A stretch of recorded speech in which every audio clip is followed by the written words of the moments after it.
आजच्या ठळक बातम्या. स्क्रीनवरती ज्यांचा फोटो दिसत आहे त्यांच्या विचारांची खूप चर्चा होत आहे. ते असे म्हणतात, ही चूक दुरुस्त करायची असेल ना तर पहिली गोष्ट ही चूक झाली हे मान्य करायला लागतं. दुसरी गोष्ट चूक का झाली हे समजून घ्यायला लागतं.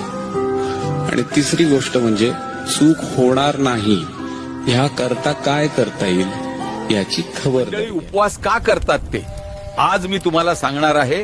उपवासाचं खरं रहस्य आणि त्यामागचं सायन्स. कारण त्या काळात मानवाला खायला मिळायचं नाही, तो उपाशी राहायचा. दुसरं साधनही नव्हतं. उपाशी राहून जिवंत राहणं म्हणजे सर्व्हायव्हल किट होय.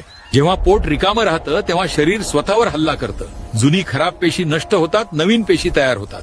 या प्रक्रियेला ऑटोफाजी म्हणतात. मंडळी, उपवासाने मेंदू जागा होतो, विचार स्पष्ट होतात, फोकस वाढतो, मोह कमी होतो. त्यामुळं इन्सुलिन कमी आणि वजनही. लोक देवासाठी उपवास करतात, पण खरं उद्दिष्ट शरीर वाचवणं आहे. कारण तो शरीराला दिलेला गुप्त आदेश आहे. आता स्वतःला सांभाळ, नाहीतर नाश अटळ आहे. तीन प्रकारचे मित्र तुमच्या आयुष्यात जपण्याचा प्रयत्न करा.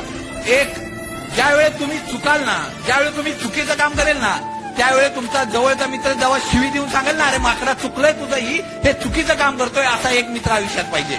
दोन, ज्यावेळेस तुम्हाला वाटेल माझ्या हृदयातलं, माझ्या काळजातलं कोणाला तरी सांगावा, असा एखादा मित्र आयुष्यात करा. आणि तीन, ज्यावेळेस 3 वाजता देखील रात्रीची गरज पडेल ना, अपरात्री तुम्ही अडचणीत असाल आणि एखाद्या मित्राला फोन कराल, मी अडचणीत आहे, त्यावेळेस कुठलाही प्रश्न न करता तो फक्त म्हणेल, अरे कुठे यायचं आहे सांग. असे 3 मित्र आयुष्यात असेल ना, तर आम्हाला आयुष्यात मित्रांची गर्दी लागतच नाही. चॅनलला सबस्क्राईब करा, बेल आयकॉनचे बटन दाबा, फडजी यांना लाईक करा व शेअर करा. थँक्यू.